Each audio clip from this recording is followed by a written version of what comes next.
तो सभी को वेलकम करता हूँ एक और नए मज़ेदार केमिस्ट्री के वीडियो में। इस वीडियो में हम बात करेंगे क्वेश्चन को लेकर। ठीक है, वीडियो को स्टार्ट करेंगे, क्वेश्चन को डिस्कस करेंगे। ठीक है, क्वेश्चन के बारे में डिस्कस करते हुए हम इस वीडियो को स्टार्ट करेंगे। तो क्वेश्चन ये है कि why do all acids and bases conduct electricity. Question ये है कि भाई एसिड्स और बेस जो होते हैं वो इलेक्ट्रिसिटी कंडक्ट क्यों करते हैं और कैसे करते हैं और करवाता कौन है ना। तो पहला क्वेश्चन है क्यों करता है, रीज़न क्या है। दूसरा क्वेश्चन कैसे करता है। तीसरा क्वेश्चन करने में मदद कौन करता है, मतलब कैसे होता है ना, कौन करवाता है ये अपने आप तो होगा नहीं, कोई तो करवाएगा, ऑब्वियसली बात है। ठीक है ना। तो इसका आंसर है कि क्यों होता है। Acids and bases dissociate into corresponding ions in an aqueous solution. These ions migrate to the oppositely charged electrodes and are able to conduct electricity. In case of ethanol or glucose, though they have hydrogen atoms, they are not ionizable and hence don't conduct electricity. तो ये इसमें ये mean किया जा रहा है कि जो एसिड्स और बेसिस हैं वो एक्वस सोल्यूशन में, मतलब क्या, पानी में डिज़ोल्व होने के बाद, after dissolving in water, okay, water में डिज़ोल्व होने के बाद ये डिसोसिएट होता है, टूटता है, ये टूट जाता है और टूट कर अपने अपने करस्पॉन्डिंग आयन्स में ये टूट जाता है। सपोज ACl में क्या क्या आयन में टूटेगा, हाइड्रोजन आयन में टूटेगा और Cl माइनस आयन में टूटेगा। ठीक है, फिर NaOH कैसे टूटेगा, NaOH अपने करस्पॉन्डिंग, मतलब उसके पास NaOH जिस आयन से बना हुआ है उसी आयन में ये टूटेगा। ठीक है, अच्छा, अब ये जो आयन्स हैं ये माइग्रेट करते हैं, मतलब जाते हैं एक जगह से दूसरी जगह, जाने को माइग्रेट कहते हैं। To the oppositely charged electrodes. अभी इलेक्ट्रॉड क्या है ये आपने क्लास 8 में पढ़ा होगा, इलेक्ट्रॉड चैप्टर। ये chapter chemical effects of electricity में था। आई होप कि अभी है, या फिर मुझे नहीं पता CBSE ने अगर रिमूव कर दिया है, क्योंकि CBSE तो भाई कुछ भी रिमूव कर देता है ना। तो उस चैप्टर में था इलेक्ट्रॉड्स का मतलब ऐसे सब्सटेंसेस जो इलेक्ट्रिसिटी कंडक्ट कर पाता है पानी में। ओके, पानी में देने के बाद वाटर में, सॉरी, ठीक है, वाटर में या फिर पानी में देने के बाद अगर वो सब्सटेंस फिर भी इलेक्ट्रिसिटी कंडक्ट कर पाता है तब उसको हम कहेंगे इलेक्ट्रोड। ठीक है, सिंपल से बताऊंगा, इसका डेफिनेशन कुछ और भी हो सकता है लेकिन सिंपल मीनिंग में यही है।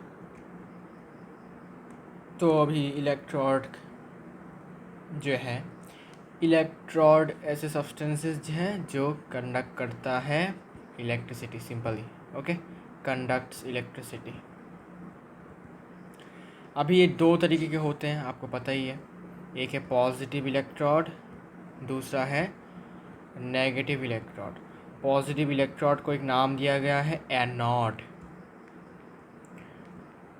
और नेगेटिव को दिया गया है कैथोड।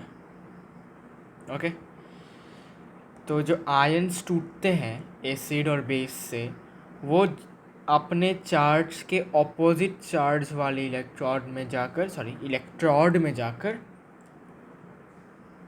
क्या होते हैं, इकट्ठा हो जाता है। ओके, जैसे कि सपोज ACl से निकलता है H+ आयन और Cl- आयन। तो H+ है, इसका चार्ज क्या है, पॉजिटिव चार्ज है, तो वो नेगेटिव इलेक्ट्रोड के पास जाएगा, चल कर जाएगा, उड़ कर जाएगा, तैर कर जाएगा, लेकिन जाएगा। ठीक है, नेगेटिव इलेक्ट्रोड मतलब कैथोड के पास जाएगा। और दूसरी तरफ ये Cl- है, इसका चार्ज नेगेटिव है, तो ये पॉजिटिव इलेक्ट्रोड मतलब एनोड की तरफ जाएगा। ठीक है, अच्छा, अभी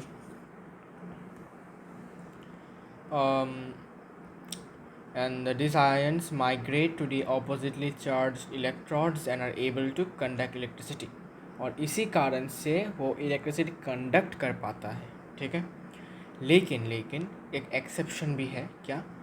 इथेनॉल, ग्लूकोज, ये लोग जो हैं इनके पास भी हाइड्रोजन एटम होता है, ओके। लेकिन फिर भी इनके पास हाइड्रोजन होने के बाद भी, हाइड्रोजन एटम होने के बाद भी ये लोग आयनाइजेबल नहीं होते हैं।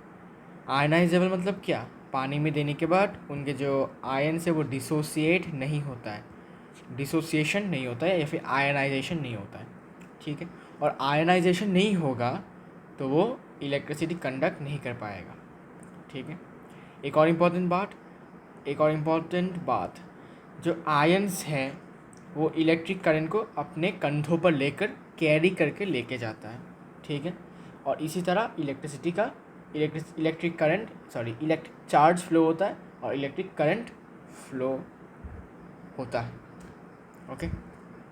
अच्छा, तो देखो एक एक्सपेरिमेंट है जहाँ पर देखो ये एक इलेक्ट्रोड लिया गया है, ठीक है। ये एनोड है, ये कैथोड बनाया गया है उसको। ये दोनों ही इलेक्ट्रोड्स हैं, दोनों ही आयरन नेल्स हैं, okay. Iron nail, because iron is a good conductor of electricity, okay. तो इसको फिर सर्किट से ज्वाइन करके, स्विच के साथ ज्वाइन करके, बैटरी के साथ ज्वाइन करके, फिर यहाँ पर बल्ब लगाया गया है और इसको नेगेटिव के साथ ज्वाइन किया गया है, ओके। अब पॉजिटिव इलेक्ट्रोड को एनोड कहा जाता है और नेगेटिव को कैथोड। यहाँ पर बल्ब लगाया गया है ताकि पता चले कि इलेक्ट्रिक करंट फ्लो हो रहा है या नहीं। तो इसको एक बीकर में रखा गया है और यहाँ पर एक रबर कॉर्क रखा गया है। रबर कॉर्क इसलिए रखा गया है जिससे कि जो दो इलेक्ट्रोड्स हैं ये एक जगह पर स्थिर रहे, ओके, हिले डुले ना, ओके। तो एक जगह पर ये क्या रहेंगे? फिक्स्ड रहेंगे ये दोनों इलेक्ट्रोड्स, ठीक है। और रबर कॉर्क क्यों यूज़ किया गया है? क्योंकि रबर जो है वो इंसुलेटर होता है, इंसुलेटर ऑफ इलेक्ट्रिसिटी। तो ये इलेक्ट्रिसिटी पास अपने अंदर से होने नहीं देगा, ठीक है। तो जो भी इलेक्ट्रिसिटी कंडक्ट करेगा वो बस वो दोनों ये दो इलेक्ट्रोड्स ही होंगे, इसके अलावा और कोई इलेक्ट्रिसिटी कंडक्ट नहीं करेगा इस सोल्यूशन में, ओके। तो इस बीकर में डाइल्यूट HCl, हाइड्रोक्लोरिक एसिड को लिया गया है, देख सकते हो, ओके, ठीक है। जब स्विच को ऑन किया गया तब बल्ब जलने लगा। अब तुमको मैं क्वेश्चन पूछता हूँ, मुझे बताओ बल्ब जलता है कब? जब इलेक्ट्रिक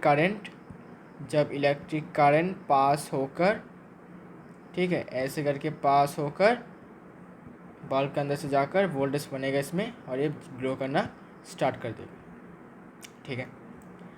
अब मुझे बताओ एक और कंडीशन चाहिए होता है जिससे कि ये बल्ब जले, वो क्या? सर्किट क्लोज होना चाहिए। सर्किट क्लोज होना बहुत ज़रूरी है, क्योंकि अगर सर्किट क्लोज नहीं हुआ तो सपोज़ यहाँ पर सर्किट, ये जो वायर है यहाँ पर नहीं है, तो करंट यहाँ तक तो आएगा लेकिन यहाँ तक नहीं जा पाएगा, वो इधर ही अटक के रह जाएगा। और अगर इधर नहीं गया तो बल्ब तक करंट नहीं जाएगा और बल्ब ग्लो नहीं करेगा, ठीक है। तो करंट को जाने के लिए यहाँ तक कुछ ब्रिज का ज़रूरी होगा या फिर कह सकते हो कुछ वायर का ज़रूरी होगा, है ना। लेकिन सर्किट क्लोज होना पड़ेगा।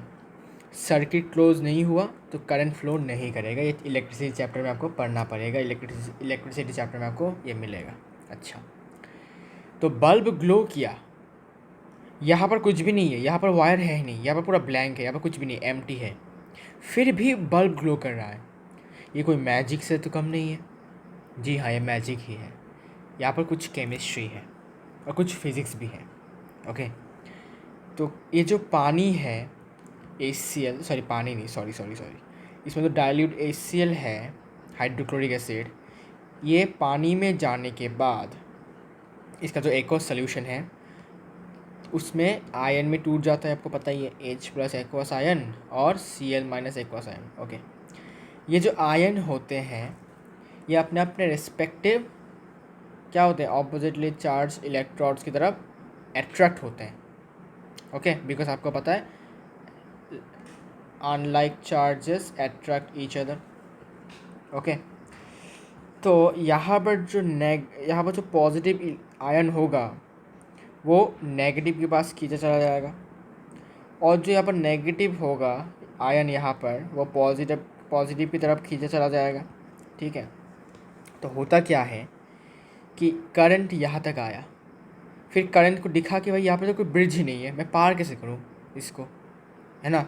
तब आयन बोलते भाई तुम कोई चिंता मत करो, मैं तुमको लेकर जाऊँगा। मैं तो भाई वही जा रहा हूँ, मैं उस नेगेटिव इलेक्ट्रोड के पास जा रहा हूँ क्योंकि वो मुझे अट्रैक्ट कर रहा है, तो मैं भी वहाँ जा रहा हूँ, जाते तुम्हें छोड़ के जाऊँगा। तो इलेक्ट्रिक करंट बोलता ठीक है भाई। ऐसे करते करते हज़ारों बहुत सारे आयंस जो है वो यहाँ पर आकर क्या करते हैं, इधर जाते हैं।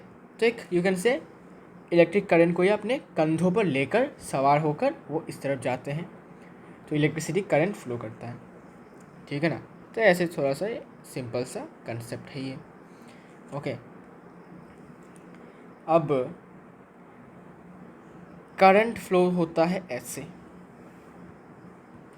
ठीक है, ऐसे इस डायरेक्शन में करंट फ्लो होता है, पॉजिटिव से निकलकर नेगेटिव में घुसता है। लेकिन इलेक्ट्रॉन का फ्लो जो है वो इस तरफ से होता है, नेगेटिव से निकलकर पॉजिटिव में अंदर घुसता है। ये इलेक्ट्रिसिटी चैप्टर में आपको मैं पढ़ा दूंगा, चिंता मत करो। ठीक है, तो जब यहाँ पर इलेक्ट्रॉन्स का जो फ्लो, इलेक्ट्रॉन्स यहाँ पर आएंगे तो वो लोग बोलेंगे भाई मैं कैसे जाऊँ यहाँ पर, मुझे तो यहाँ पर जाना है, लेकिन यहाँ पर ब्रिज ही नहीं है। तो यहाँ पर जो नेगेटिव आयंस है वो बोलते हैं भाई मैं तुमको छोड़ दूंगा, मैं तो बस मैं पॉजिटिव इलेक्ट्रोड के पास ही जा रहा हूँ, वो मुझे अट्रैक्ट कर रहा है तो तुमको लेकर जाऊँगा।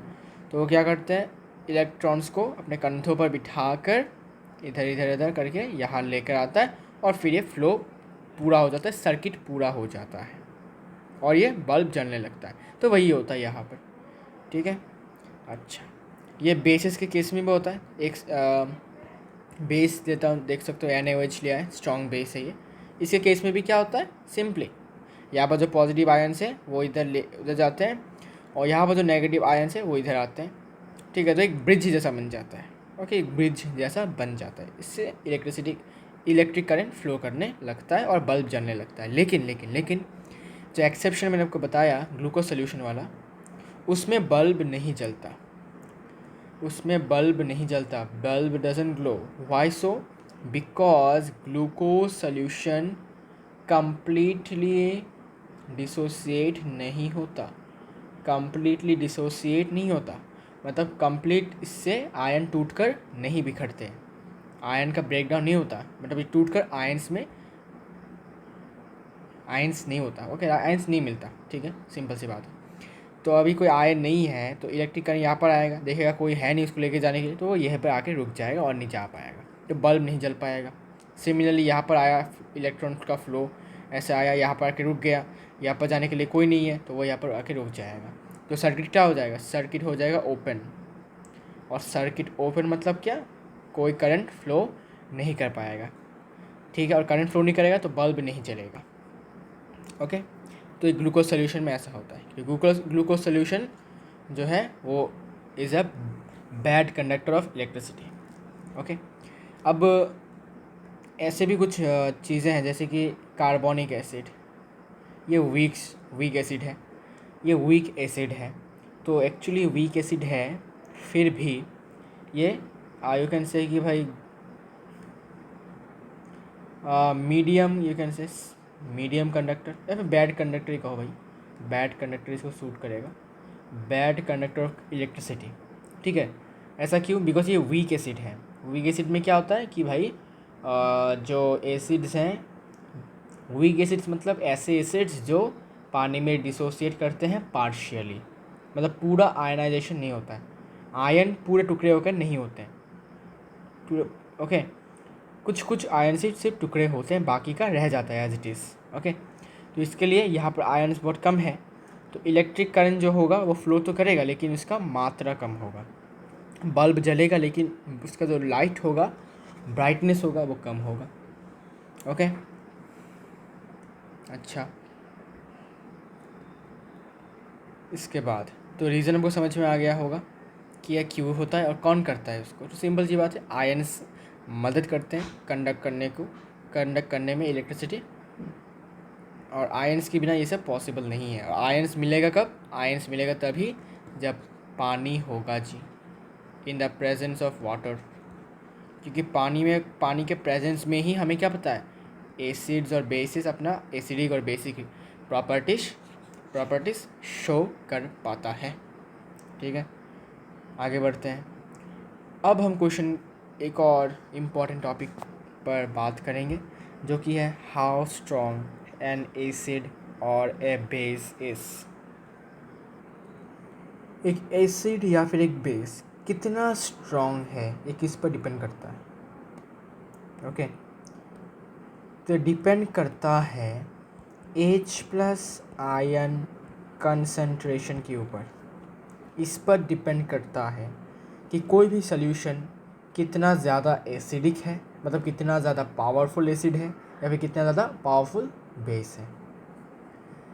तो देखो, स्ट्रॉन्ग इलेक्ट्रोलाइट्स और वीक इलेक्ट्रोलाइट्स फिर से तुम रिकैप कर सकते हो। देखो, 10 मोल्स ऑफ हाइड्रोक्लोरिक एसिड जब पानी में जाता है, डिज़ोल्व होता है, तो तुमको 10 मोल्स ऑफ हाइड्रोजन आयन और 10 मोल्स ऑफ क्लोराइड आयन मिलता है। ठीक है, तो देख सकते हो कंप्लीट आयनाइजेशन हुआ। यहाँ पर भी 10 है, यहाँ पर भी 10 है, और यहाँ पर 10 था। ओके, यहाँ पर फिर से देख सकते हो strong base, 10 moles of sodium hydroxide when dissolved in water it dissociates into 10 moles of sodium ion and 10 moles of hydroxide ion। ठीक है, तो बराबर से, एकदम बराबर से, कुछ भी प्रॉब्लम नहीं है यहाँ पर। ठीक है, एकदम बराबर हमारा हो रहा है काम। ओके,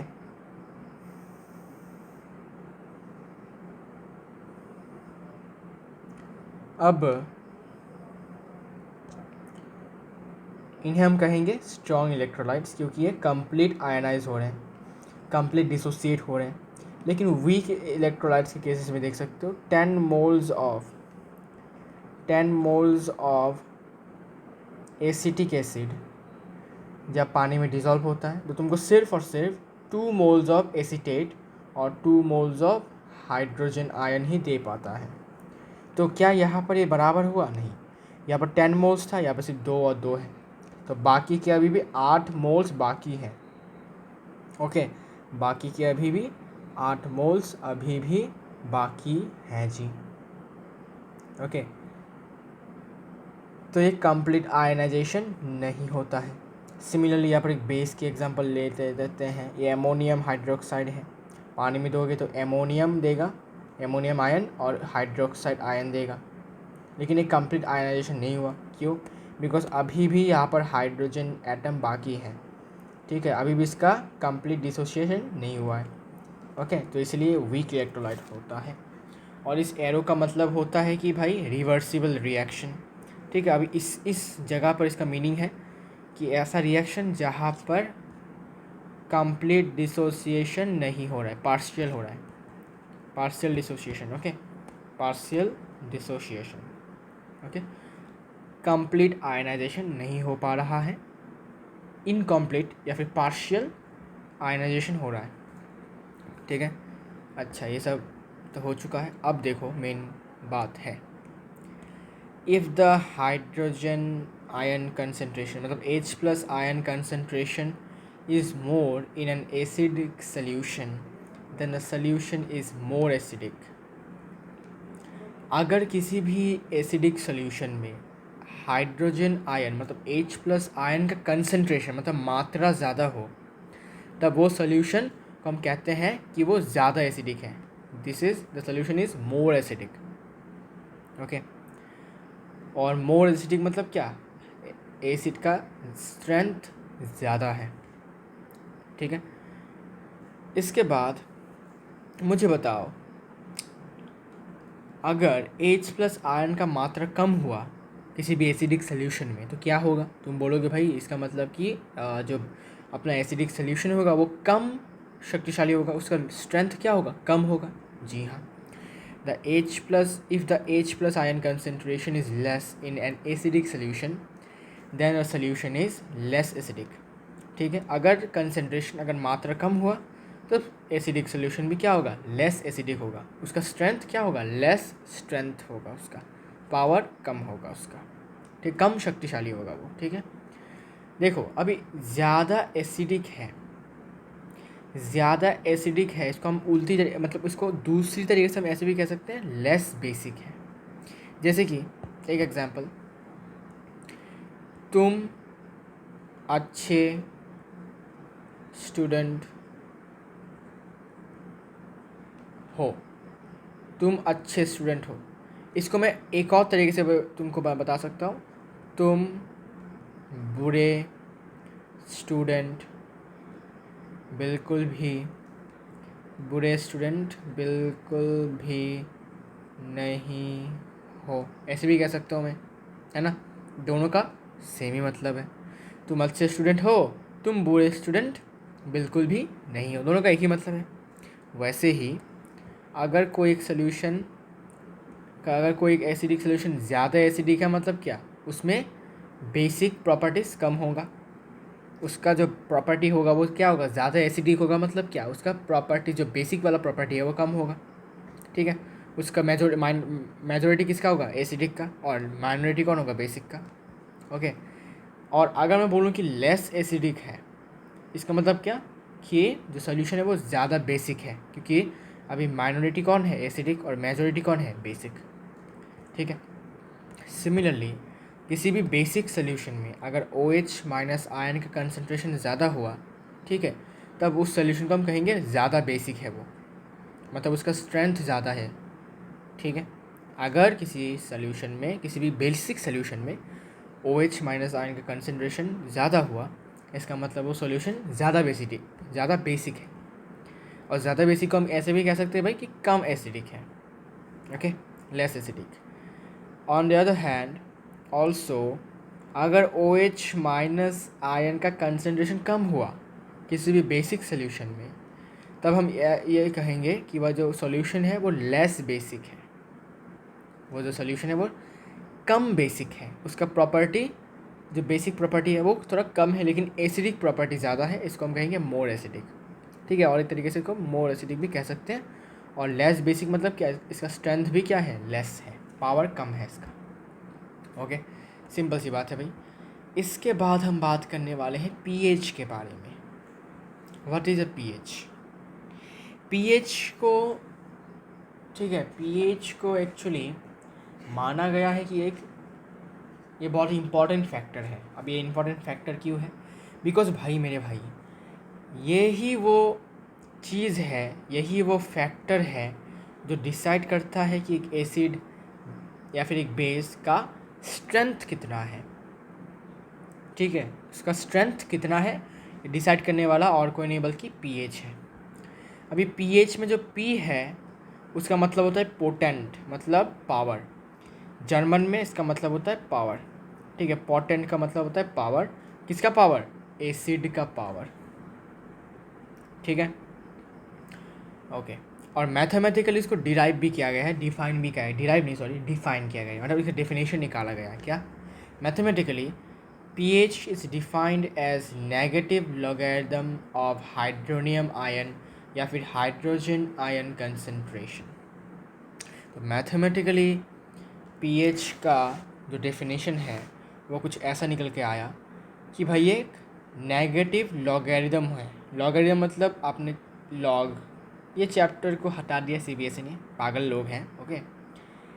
किसका नेगेटिव लॉगरिदम, हाइड्रोनियम आयन का, ठीक है। अगर हाइड्रोनियम आयन से नहीं समझे तो ऐसे भी समझ सकते हो, हाइड्रोजन आयन के कंसंट्रेशन का, मतलब मात्रा का, मतलब किसी भी सोल्यूशन में हाइड्रोजन आयन का नेगेटिव लॉग का जो वैल्यू है वही है अपना pH, ओके। तो इसको सिंबॉलिकली ऐसे डिनोट किया गया है, देख सकते हो, pH इक्वल्स टू नेगेटिव मतलब क्या, माइनस, लॉगरिदम मतलब लॉग लिखा जाता है, और bracket, third bracket, hydronium ion. अब ये थर्ड ब्रैकेट का भी मतलब है, थर्ड ब्रैकेट का मतलब है मोलर कंसंट्रेशन, ठीक है। अच्छा, और कुछ डिटेल्स में मैं नहीं बताऊंगा बिकॉज ज़रूरी नहीं है। अच्छा, अभी हम कुछ फॉर्मूलेस आपको याद रखने हैं जो लॉगरिदम के वक्त आपको यूज़ किए जाएंगे। लॉग ए इंटू बी का फॉर्मूला है लॉग ए प्लस लॉग बी, और लॉग ए बाई बी का फॉर्मूला है लॉग ए माइनस लॉग बी। जो इंटू हुआ तो प्लस हुआ, डिवाइड हुआ तो माइनस हुआ। ओके, और log p to the power q equals to q into log p. तो जो पावर में था वो सामने की तरफ आ जाएगा, तो देख सकते हो क्यू सामने की तरफ आ गया, फिर मल्टीप्लिकेशन लॉग पी। ओके, और लॉग 10 का वैल्यू है 1 के बराबर और लॉग 1 का वैल्यू है 0 के बराबर। ठीक है, ये कुछ बात आपको याद रखनी है। और एक बात, जो हाइड्रोजन आयन का जो कंसंट्रेशन है, मोलर कंसंट्रेशन, और हाइड्रोक्साइड आयन का जो मोलर कंसंट्रेशन है, दोनों का वैल्यू साइंटिस्टों ने बताया मुझे नहीं, सबको, वो है -10⁷ मोल पर लीटर। ठीक है, इसका वैल्यू इसके बराबर है। ये मैं नहीं बोल रहा, ये प्रूफ हो चुका है साइंटिफिकली। ठीक है, कैलकुलेशन किया बहुत लोगों ने, करने के बाद इतना वैल्यू आया इसका।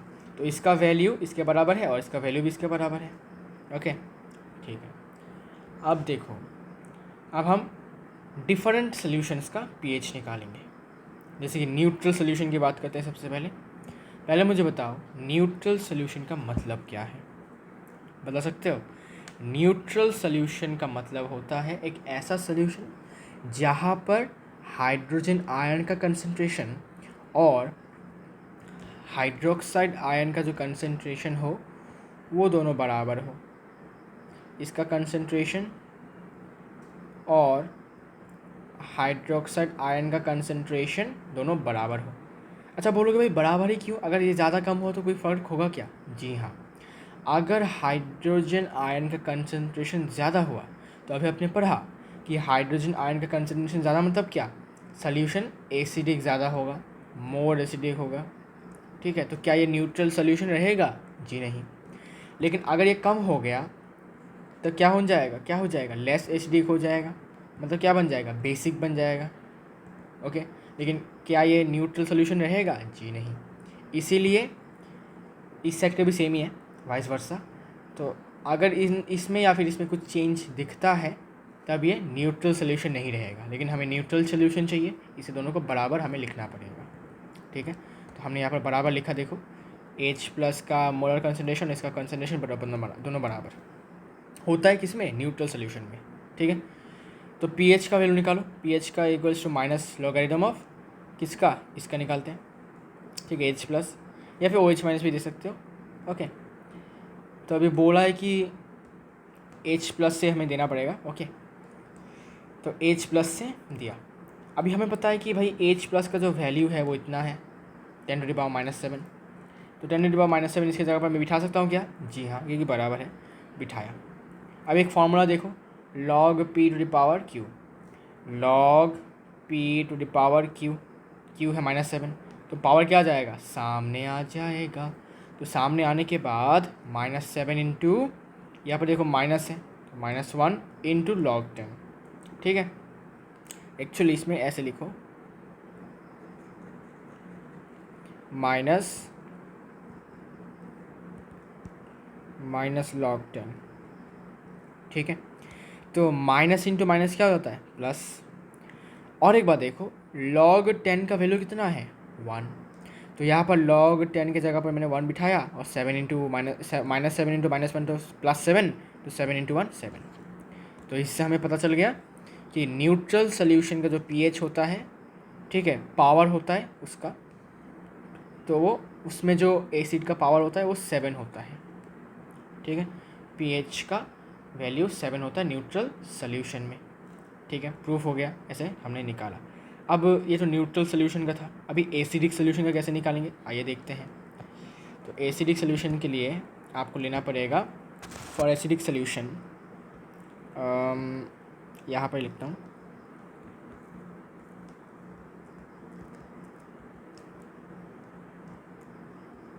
For acidic solution. अभी एसिडिक सॉल्यूशन में क्या होता है, किसका कंसंट्रेशन ज़्यादा होता है? मुझे बताओ, अगर OH- का अगर कंसंट्रेशन ज़्यादा हुआ तो मैं क्या बताया था? बेसिक हो जाता है, मोर बेसिक। लेकिन हमें एसिडिक चाहिए, तो हमें किसका कंसंट्रेशन ज़्यादा होना चाहिए? H+ आयन का कंसंट्रेशन ऑब्वियसली ज़्यादा होना चाहिए। तो एच प्लस इसका वैल्यू ओ एच माइनस से ज़्यादा होना पड़ेगा। Okay, that is we can say H plus का कंसंट्रेशन, अच्छा ओ एच माइनस का वैल्यू किसके बराबर है, यहाँ पर लिखा है मैंने, देखो इसका वैल्यू इसके बराबर है -10⁻⁻7। तो ये हो जाएगा 10⁻⁻7 से बड़ा होगा, 10⁻⁻7 से बड़ा या फिर ज़्यादा होगा। ओके, अब मुझे बताओ यहाँ से क्या हम H प्लस का वैल्यू निकाल सकते हैं? क्या हम यहाँ से H प्लस का वैल्यू निकाल सकते हैं क्या? बताओ बताओ। जी हाँ, हम निकाल सकते हैं। ठीक है, कैसे? देखो,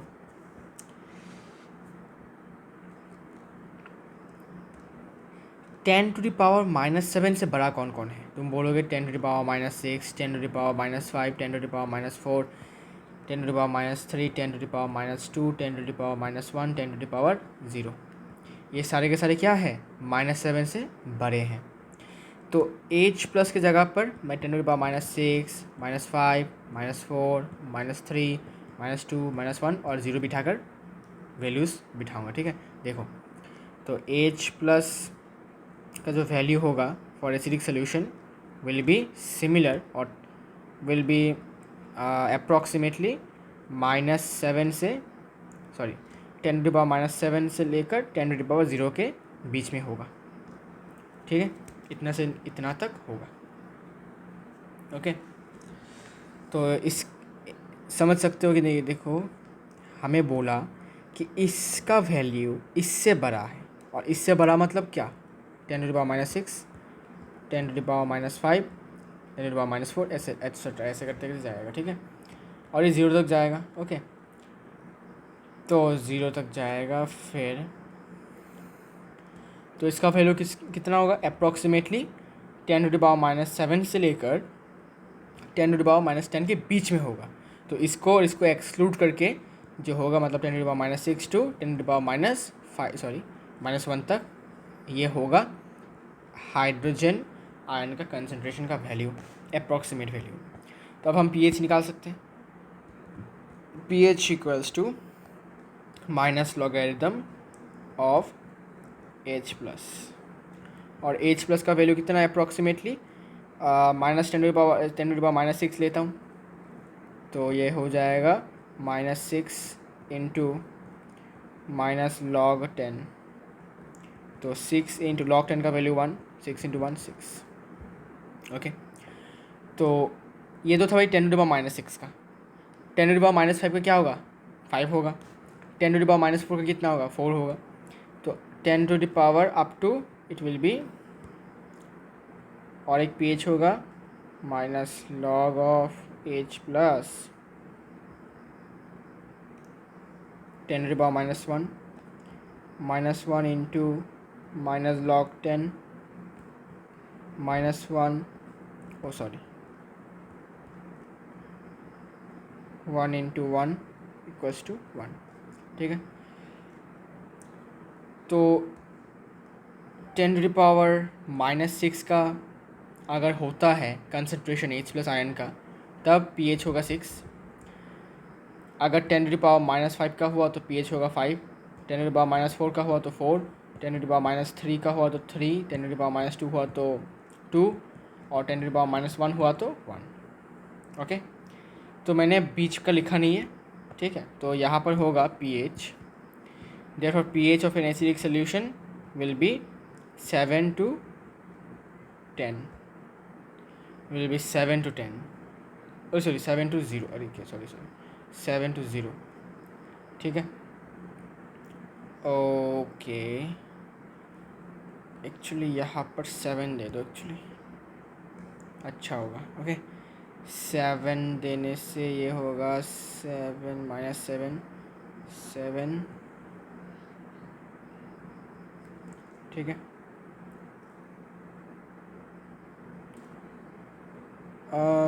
रुको रुको रुको रुको, क्या मैंने कुछ गलत किया है? जी हाँ, ज़रूर। अच्छा, इसको ऐसे लिखो, ज़रूरत नहीं है और इतना तक लिख देता हूँ। तो therefore pH of acidic solution is between 7 to 0, मतलब 7 और 0 को छोड़कर जो बीच के नंबर्स हैं, बिटवीन बोलो ना, बिटवीन के कितने हैं, 6, 5, 4, 3, 2, 1।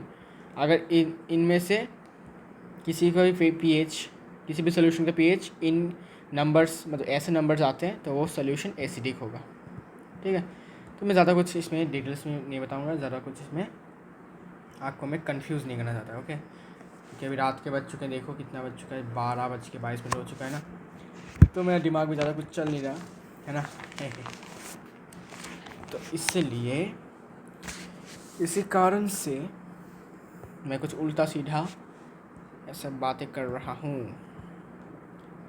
आइए अब बेसिक सोल्यूशन की बात करते हैं।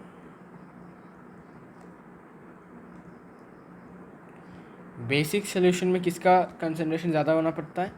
ऑब्वियसली OH माइनस का। OH माइनस का कंसंट्रेशन ज़्यादा होगा तभी तो एसिडिक, सॉरी, बेसिक होगा सोल्यूशन। ओके, और इससे कम तो इसका कंसंट्रेशन है 10⁻⁻7 से कम।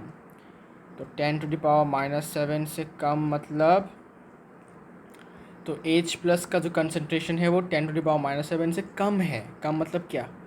कम मतलब 10⁻⁻7 से लेकर 10⁻⁻14 तक। ओके, 10⁻⁻14 तक। तो इसको एक्सक्लूड करके बीच में जो नंबर्स हैं 10⁻⁻8 टू 10⁻⁻13, इनके बीच में अगर होता है H प्लस आयन का कंसंट्रेशन, ठीक है, तो वो मीन करेगा कि वो सोल्यूशन बेसिक है। ओके, देखो कैसे। तो अभी क्या बोला था, हाँ, तो therefore pH minus negative logarithm of H plus, तो माइनस लॉगरिथम ऑफ इससे कम है ना, 10⁻⁻7 से कम मतलब 10⁻⁻8, 10⁻⁻8 -8 आगे आएगा इंटू माइनस log 10 -8, और सॉरी 8 इंटू log 10 का वैल्यू 1, तो 8 इंटू 1 8, और 10⁻⁻14 का माइनस लॉग ऑफ 10⁻⁻13 होगा, सॉरी, तो वो होगा माइनस लॉग ऑफ 10⁻⁻13, मतलब अच्छा ये तो सामने आ जाएगा ना, तो ये होगा H प्लस, फिर यहाँ पर लिखूँगा 10⁻⁻13, फिर यहाँ पर -13 आगे आएगा, माइनस लॉग 10, 13 इंटू लॉग 10 का वैल्यू 1, तो 13 इंटू 1 13। ठीक है, तो यहाँ से हम कह सकते हैं कि जो बेसिक सोल्यूशन होगा उसका जो pH होगा वो 8 से लेकर 8 को लेकर 13 तक। ठीक है, मतलब 8, 9, 10, 11, 12, 13 अगर होता है किसी भी सोल्यूशन का pH हमें मिलता है इतना, तो वो बेसिक सोल्यूशन होगा। तो क्या लिखेंगे इसको, pH होता है 7 से लेकर 14 तक, 14 के बीच में। ओके, 7 से 14 के बीच में, बीच मतलब क्या, इसको और इसको एक्सक्लूड करके इनके बीच में जो वैल्यूज़ हैं। ओके, ये लो, यह है pH फॉर बेसिक सोल्यूशन। अभी बहुत लोगों के मन में क्वेश्चन आता है भाई कि -14 तक ही क्यों यूज़ किया जाता है, इससे ज़्यादा क्यों नहीं, इससे कम क्यों नहीं? बिकॉज H प्लस आयन का कंसनट्रेशन है 10⁻⁻7 और OH माइनस का कंसनट्रेशन है 10⁻⁻7। तो अगर हम इन दोनों को प्लस करते हैं, ठीक है, तो मैक्सिमम कितना होगा? ठीक, अच्छा सॉरी, प्लस नहीं, सॉरी, तो इतना से इतना तक, 10⁻⁻7 से 10⁻⁻7 तक। ओके, तो टोटल मिलकर कितना होता है, 10⁻⁻14 होता है। ओके, टोटल मिलकर 10⁻⁻14 होता है। तो इसलिए ये मैक्सिमम रेंज है। ठीक है, क्योंकि इसका इस हाइड्रोजन आयन का कंसंट्रेशन मैक्सिमम ही है 10⁻⁻7, और इसका भी 10⁻⁻7 है। तो इन दोनों का मिलाकर मैक्सिमम कितना होगा, 10⁻⁻14, इससे ज़्यादा तो होगा नहीं, है ना। इसलिए इसीलिए इसीलिए ऐसा होता है, ठीक है। 10⁻⁻7 से लेकर 10⁻⁻7 तक तो मैक्सिमम कितना होगा, 10⁻⁻14, दैट्स वाई ऐसा होता है, ठीक है। इसलिए pH अप टू 14 तक ही है, इससे ज़्यादा नहीं, इससे कम नहीं है, ओके। तो ये इंपॉर्टेंट एक क्वेश्चन है, इसके पीछे का रीज़न है ये कि बहुत लोग पूछते हैं कि भाई ऐसा 14 तक ही क्यों है, मैं तो भाई 20 तक रखना चाहता हूँ, मैं 50 तक रखना चाहता हूँ, मैं 5 तक रखना चाहता हूँ, लेकिन 14 तक ही क्यों है, ओके। अच्छा, अब हम बात करते हैं pH स्केल के बारे में। Now what is pH scale? pH scale मतलब you can say one kind of कि बताता है ये, ठीक है, एक बताता है चीज़ कि एक एसिड कितना, एक सोल्यूशन कितना एसिडिक है या बेसिक है, ठीक है। स्केल को ये एक यू कैन से कि भाई ये जैसे हम रूलर होता है ना, रूलर वैसा ही ये pH स्केल है, ये मेजरमेंट के लिए है कि कोई सोल्यूशन एसिडिक है या बेसिक है, और कितना एसिडिक है और कितना बेसिक है, ओके। तो pH स्केल के बारे में बात करते हैं, आइए pH स्केल के बारे में बात करते हैं। तो pH स्केल होता है भाई, यहाँ से स्टार्टिंग होता है यहाँ तक,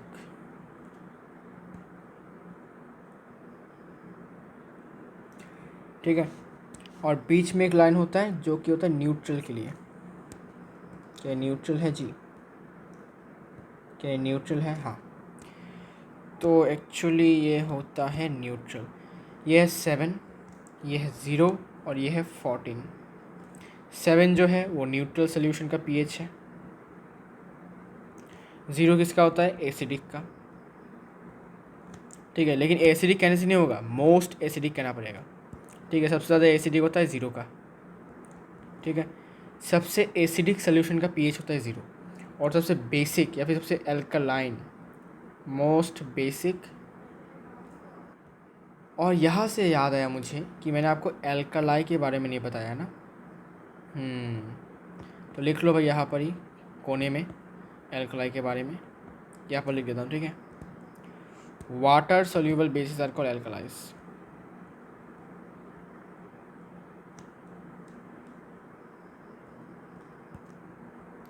water soluble bases are called alkalis, और अगर सिंगुलर है तो एल्कलाइन होगा, सिंगुलर एल्कलाइन, ओके। तो वाटर सोल्यूबल मतलब पानी में घुलने वाले, पानी में घुल मिलने वाले बेसिस को हम कहते हैं एल्कालीस, या फिर सिंगुलर में एल्कलाइन। एग्जांपल में है अपने strong bases NaOH, KOH etcetera, okay. अच्छा वो याद आ गया। तो इसको हम कह सकते हो कि भाई बेसिक भी कह सकते हो या फिर मोस्ट एल्कालाइन भी कह सकते हो, ओके। मोस्ट एल्कालाइन भी कह सकते हो, ओके, ठीक है। अच्छा, अब 7 से जितना इस तरफ आएगा, 7 से इस तरफ आने, अगर वैल्यूज़ इस तरफ आते हैं तो एसिडिक सॉल्यूशन का कंसंट्रेशन बढ़ता जाता है, एसिडिक कंसंट्रेशन इंक्रीजेस, ठीक है। मतलब 7 से जितना कम होता रहेगा pH उतना ही एसिडिक कंसंट्रेशन बढ़ता है, और 7 से जितना बढ़ता है, 7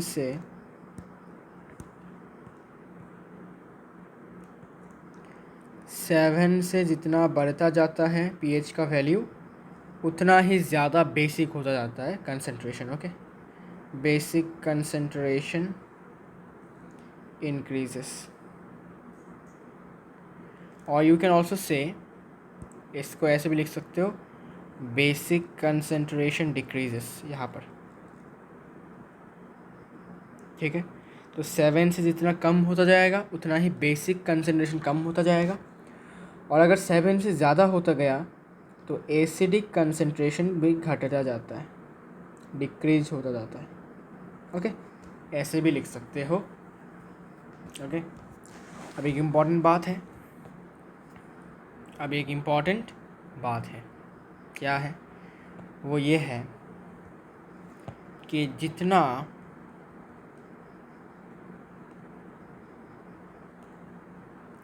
स्ट्रॉन्गर होता है acid, stronger the acid lower the pH.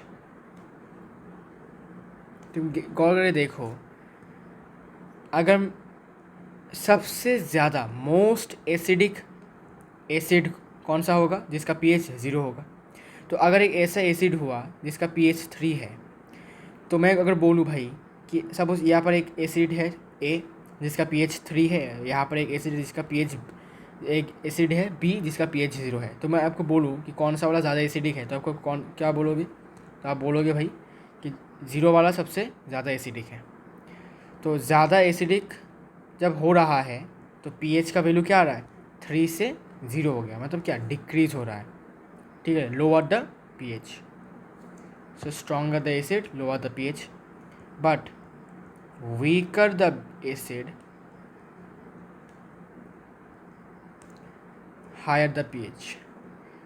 जितना एसिड का स्ट्रेंथ कम होता जाएगा, देखो यहाँ पर 8 में जो 6 में जो एसिड होगा और 8 में जो बेस होगा, एसिड होगा, सिर्फ एसिड ही मान लेते हैं इसको, ठीक है, वो दोनों सेम नहीं होंगे। 6 में रहने वाला एसिड और 8 में रहने वाला एसिड के बीच में जो कंसंट्रेशन होगा, यू कैन से पावर होगा, वो बराबर नहीं होगा, मतलब सेम नहीं होगा। ये ज़्यादा एसिडिक होगा और ये कम एसिडिक होगा। It will be more basic और you can say less acidic than this A. ठीक है, तो जितना जितना एसिडिक कम होता जा रहा है उतना ही पीएच का वैल्यू देखो बढ़ता जा रहा है। 14 तक है सबसे ज़्यादा बेसिक, मतलब ये लीस्ट एसिडिक होगा। ओके, तो एक और बात यहाँ पर लिखो, least basic,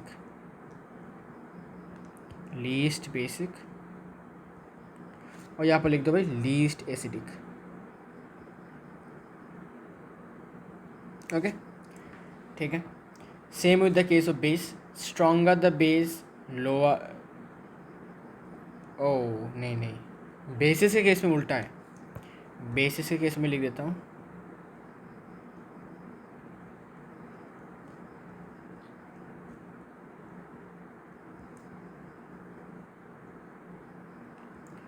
stronger the base higher the pH, weaker the base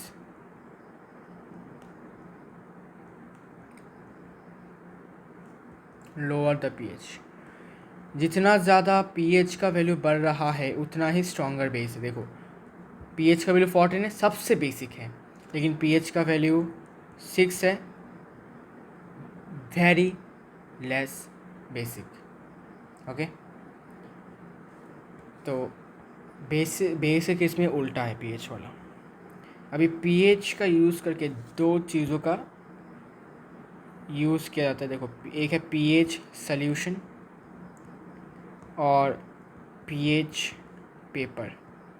इन दोनों को एज एन इंडिकेटर, ठीक है, एज एन इंडिकेटर यूज़ किया जाता है टू इंडिकेट एसिड और base, and also to indicate their to you can say to, क्या बोलते हैं इसको,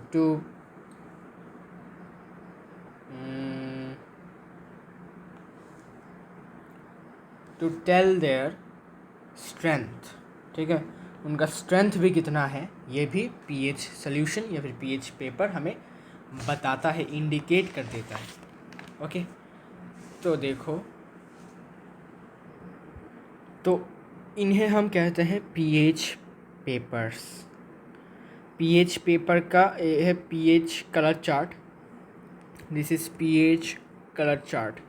ठीक है, तो इसमें से न्यूट्रल वाला देखो ये है, कितने स्ट्रिप्स हैं, 1 2 3 4 5 6 7 8 9 10 11 12 13 14 15 15 आ रहा है यहाँ पर। अच्छा कोई बात नहीं, 1 2, इसमें था एक्स्ट्रा है एक, 1 2 3 4 5 6 7, तो 7 8 9 10 11 12 13 14 15, अच्छा 15 आ रहा है, एक काटना पड़ेगा फिर। तो एज़ यू कैन सी ये एनसीईआरटी किताब का पेज है। तो यहाँ पर देख सकते हो कि रेड, फिर थोड़ा सा रेडिश ऑरेंज, फिर ऑरेंजी येलो येलो, फिर येलो से ग्रीनिश ऐसे करके, फिर डीप ब्लू। तो सबसे एसिडिक, मोस्ट एसिडिक के लिए अपना रेडिश कलर है, फिर थोड़ा सा एसिडिक कम रेडिश येलो, रेडिश ऑरेंज भाई, ठीक है। तो ये आपको चेक कर लेना है, ठीक है, मैं आप बताऊंगा नहीं, ये चेक कर लेना, आपको एनसीईआरटी बुक में आपको मिल जाएगा। ओके ओके, तो आई होप सो कि आपका जो है कोई प्रॉब्लम नहीं है पीएच स्केल को लेकर। ओके, और आज का वीडियो मैं यहीं पर एंड करना चाहूँगा, बिकॉज़ रात के बहुत बज चुके हैं, 12:40 बज चुका है। तो it is an unusual time to make videos, तो इसलिए मैं अभी सोने जा रहा हूँ, आप भी सो जाओ। आई होप कि आप दिन में देख रहे हो, रात को मत देखो, ठीक है, रात को देखना ज़रूरी नहीं है, आपको दिन में देखना चाहिए, फिर दोपहर को, शाम को देखना है। ओके, ये वीडियो आपके लिए इन्फॉर्मेटिव रहा होगा, मैं आशा करता हूँ, ठीक है। एंड आज का वीडियो आपके लिए बहुत मज़ेदार हुआ होगा, ये मैं भी सोचता हूँ भाई, मैं श्योर हूँ कि आपको मज़ा आया होगा, ठीक है, आपको कुछ इन्फॉर्मेटिव सीखने को मिला होगा, ठीक है। तो मिलते हैं नेक्स्ट वीडियो में, और नेक्स्ट वीडियो में हम पीएच के बारे में ही, पीएच के रिलेटेड कुछ थियोरेटिकल बातें करेंगे, जो हमारे डे टू डे लाइफ में वो देखने को मिलता है, जो पीएच के रिलेटेड होता है। ओके, ठीक है, तो मिलते हैं नेक्स्ट वीडियो में।